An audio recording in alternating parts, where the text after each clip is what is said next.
દક્ષિણી ફળિયા સાર્વજનિક યુવક મંડળ દ્વારા ગણેશોત્સવ માટે છત્રપતિ શિવાજી મહારાજની થીમ કરાઈ જાહેર। દક્ષિણી ફળિયા સાર્વજનિક યુવક મંડળ દ્વારા શ્રી છત્રપતિ શિવાજી મહારાજની થીમ લોન્ચ કરી અને પાઠ પૂજન કરવામાં આવ્યું। દક્ષિણી ફળિયા સાર્વજનિક યુવક મંડળ દ્વારા આ વર્ષે પણ ગણેશ ઉત્સવની પર્યાવરણ અનુકૂળ ઉજવણી માટે તડામાર તૈયારીઓ શરૂ કરી દેવામાં આવી છે। વર્ષ 2000 થી ગણેશ સ્થાપના કરતા મંડળે વર્ષ 2016 થી સંપૂર્ણ પેપર મટીરીયલનો ઉપયોગ કરી 100% ઇકો ફ્રેન્ડલી મૂર્તિ અને ડેકોરેશન બનાવવાની અનોખી પહેલ કરી છે। આજે મંડળ દ્વારા ગણપતિજીના પાઠ પૂજનનો પવિત્ર કાર્યક્રમ યોજાયો હતો, જેમાં બે મહત્વની જાહેરાતો કરવામાં આવી હતી। પ્રથમ, મંડળની પ્રવૃત્તિઓને ડિજિટલ પ્લેટફોર્મ પર લઈ જવા માટે કાર્યકર્તાઓ દ્વારા એક નવી વેબસાઇટ લોન્ચ કરવામાં આવી છે। બીજું, ઉત્સવના 2 મહિના પહેલાં જ આ વર્ષની વિશેષ થીમ શ્રી છત્રપતિ શિવાજી મહારાજની થીમ જાહેર કરવામાં આવી છે।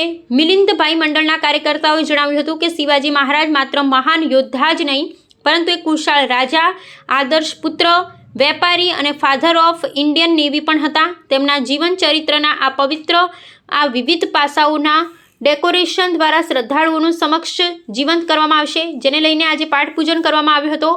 આ પાઠ પૂજનમાં મંડળના કાર્યકર્તાઓને સ્થાનિક લોકો હાજર રહ્યા હતા। દક્ષિણી ફળિયા સાર્વજનિક યુવક મંડળ વર્ષ આ 2026 છે, પણ અમારી ગણપતિની સ્થાપના વર્ષ 2000થી થઈ હતી અને 2016થી અમે ઇકો ફ્રેન્ડલી ગણપતિની સ્થાપના કરી હતી। જે અમે સ્થાપના કરી હતી ગણપતિ સંપૂર્ણ પેપરના અને ડેકોરેશન પણ સંપૂર્ણ, જે ગુજરાતનું પહેલું એવું મંડળ હશે જે 2016થી લઈને 2025 સુધી અમે એના પર ડેકોરેશન કર્યું છે। અને આજે આપણે ગણપતિનું પાઠ પૂજનનો કાર્યક્રમ રાખ્યો છે। સાથે સાથે આપણા મંડળે, તમે જોઈ શકો છો, આપણા મંડળના કાર્યકર્તા છે એમને એક વેબસાઇટ લોન્ચ કરી છે। આજે વેબસાઇટ લોન્ચ કરવાના છે અમે, અને સાથે સાથે ફર્સ્ટ ટાઈમ એવું છે કે અમે દર વખતે એવું હોય છે કે અમે ક્યુરિયોસિટી રાખીએ છીએ કે થીમ અમે છેલ્લે ખબર પડે છે। આ વખતે પહેલાં એવું છે કે 2 મહિના પહેલાં અમે અહીંયા થીમ રિવીલ કરીશું, અને એ થીમ હું કહી દઉં છું, છત્રપતિ શિવાજી મહારાજ પર છે। કે છત્રપતિ શિવાજી મહારાજ બધાને એવું છે કે ફક્ત એક યોદ્ધા હતા, પણ યોદ્ધાની સાથે સાથે એક સારા રાજા હતા, સારા પુત્ર હતા, સારા વેપારી હતા, જેવું કહેવાય છે એમને ફાધર ઓફ નેવી પણ કહેવામાં આવે છે। એટલે ઘણું બધું એમનું જીવન ચરિત્ર છે જે અમારા દ્વારા આ વર્ષે મંડળમાં બતાવવામાં અને સમજાવવામાં આવશે।